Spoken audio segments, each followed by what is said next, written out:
Okay, so we're going to demonstrate how to use Paint 3D, which is a free-to-use 3D modeler that comes with Windows 10. We're going to use Paint 3D to make an arrow. So let's click on New. And primarily, we're going to use the 3D shape menu. So we click on that. And we're going to start by making the shaft of the arrow. So we're going to use the cylinder object. So we'll click on cylinder. Now, this cylinder, you can't draw left to right. You're just going to make a giant disc if you do that. We're going to have to draw it top to bottom and then rotate it, which is not a problem. So once you click on the tool, left click, hold, drag, and then just get the proportions you want. So we'll go with that. Now you can see it's selected and you have 4 separate tools as well as the control points. Go ahead and left click on this and rotate it, and one of the great aspects of this is it'll actually snap at 90 degrees. It's something jumped forward to 90 degrees. So we're going to click on the 3D view so we can see the depth, the Z-axis. Right click to orbit. And we're going to left click on this and push it back. And if you notice right there, the center dots become gray. So you've basically centered this object. So that's a nice little bonus by using this view. You can't really meaningfully move it. You could use this tool, but I find it's easier just to click and drag it. All right, so let's exit 3D view. And now we're going to add the feathers. So the feathers we're going to manually draw. So click away. That way it's no longer selected. Click on 3D Doodle and choose Sharp Edge. Going to zoom in.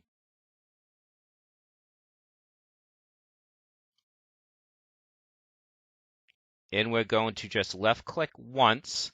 And then when you want a line, you don't have to keep clicking. You just click once and you let go of the mouse. You let go of the left mouse button and you can see you still have this line drawing. However, to make the jagged edge of the feather, we are going to click a bunch of times. So there's really no right or wrong here. This is whatever you think looks right to you. So left click, left click, left click, and I'm not going to keep saying that, don't worry. I'm just letting you know that when it changes direction, it's because I clicked.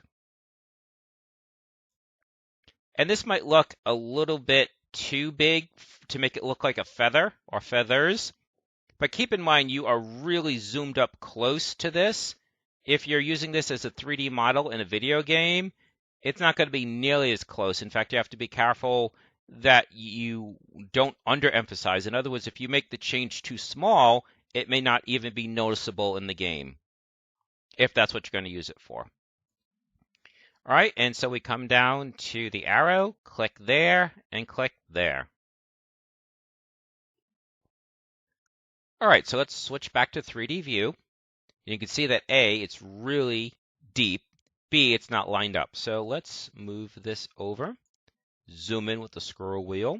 And now we're going to not click on the side controls, but on the dot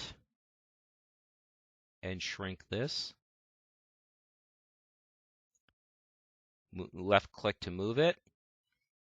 You can see that the dots have turned gray, telling you that that point, which is the center of the object, is indeed intersecting with the canvas, so it helps you center.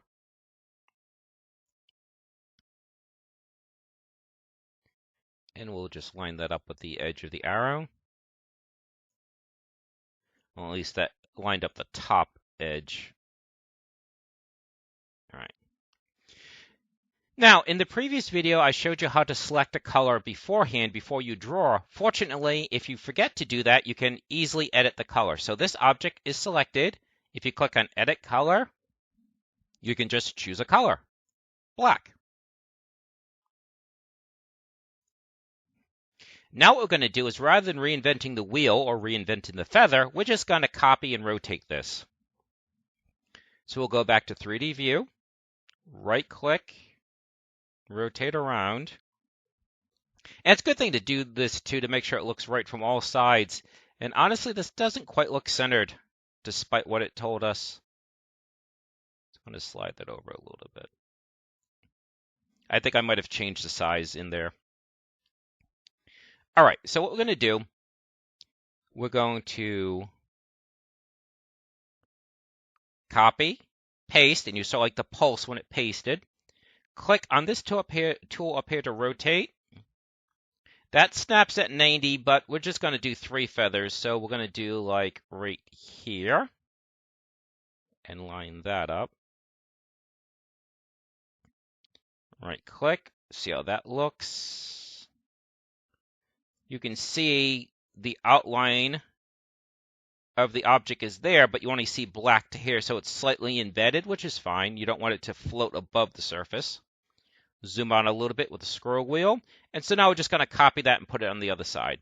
So copy, paste, move it over, but rotate.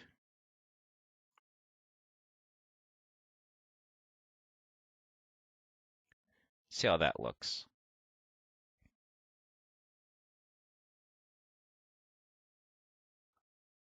I think that looks good.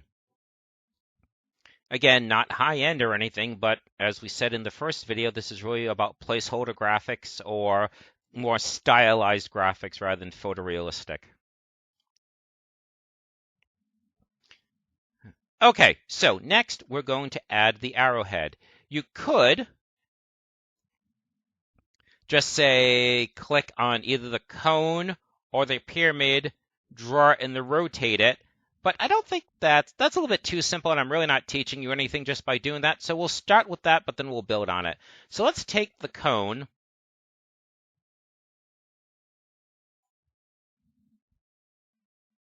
We'll rotate it. Again, it snaps at 90.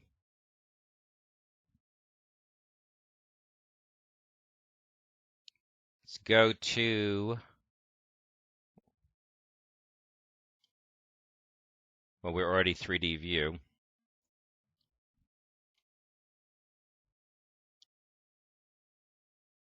All right, so it's gray very briefly. See how that looks. All right, so now it needs to move down.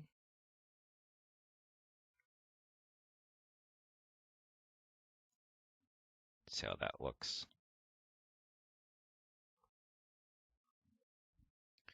Okay, that looks pretty good. Not perfect. All right.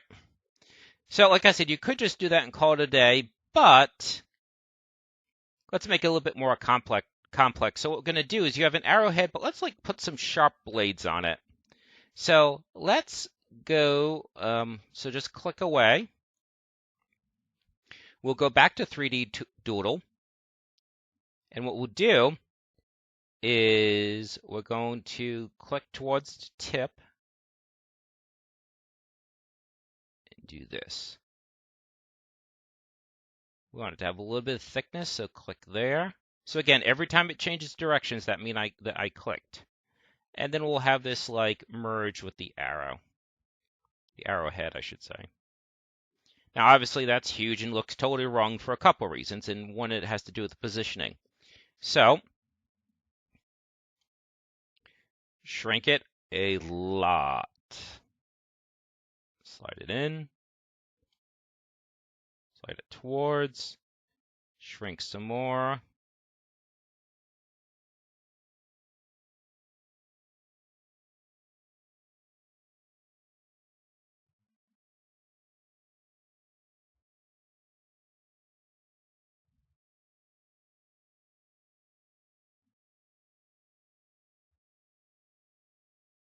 Sorry about that. I rotated or moved it and didn't mean to.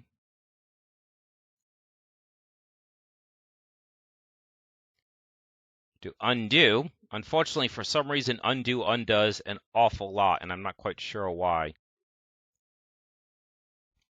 Maybe it's every time you unselect an object or select a different object.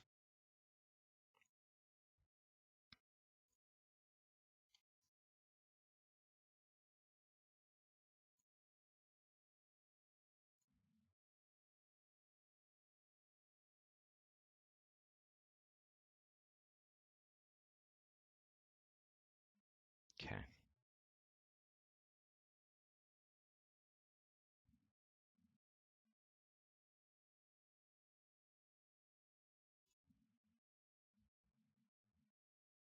So it's a little bit more steep than I had hoped, so you can just rotate that a bit. Bring that down.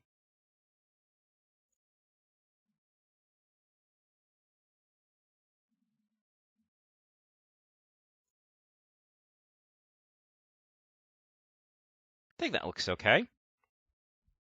All right, so again, we're going to, just like we did with the feathers, we're going to copy this and rotate it around. So copy, paste, rotate.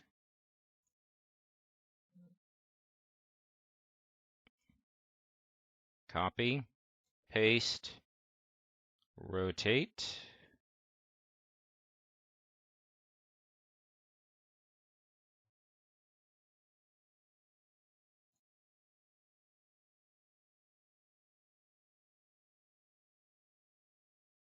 And then one more. Copy, paste, and rotate this one a full 180.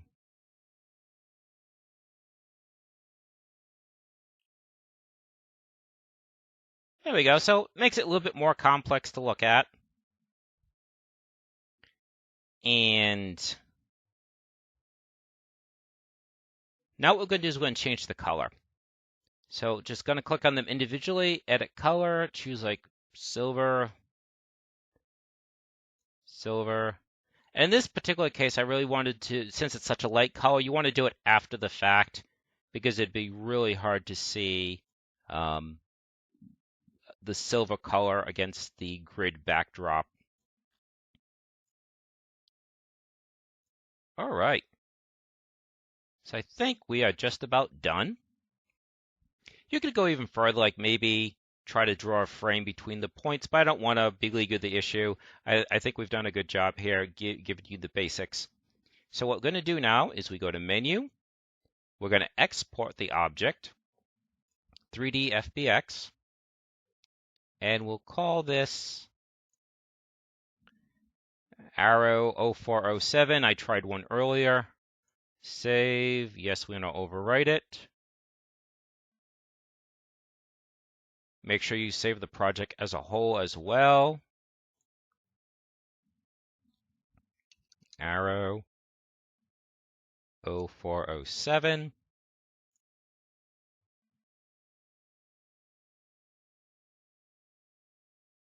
We'll go to Unity. We click on 3D Objects. That's where I saved the object. Arrow 0407. Drag it in. Put the arrow into the scene. And just like last time, as I said, for some reason, when going from Paint 3D into Unity, it's really, really tiny. So you're going to have to bump that up in size. There's your arrow.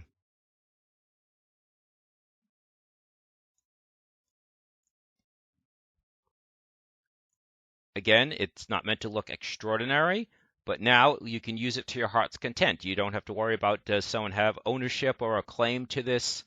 Does someone have ownership or claim to this? Although I just noticed the colors did not come over. I've noticed a few odd things like that. I wonder if it's because we edited the color.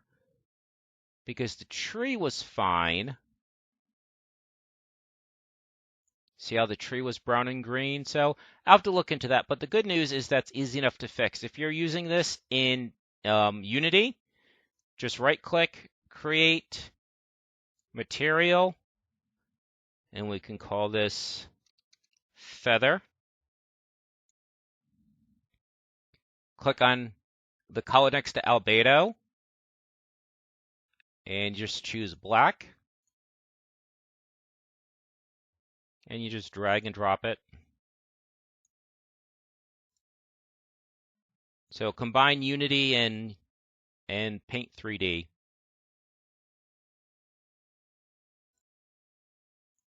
And then we'll right click, create, right click,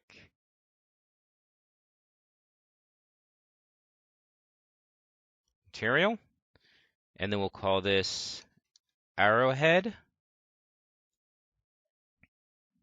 Click on the color next to albedo.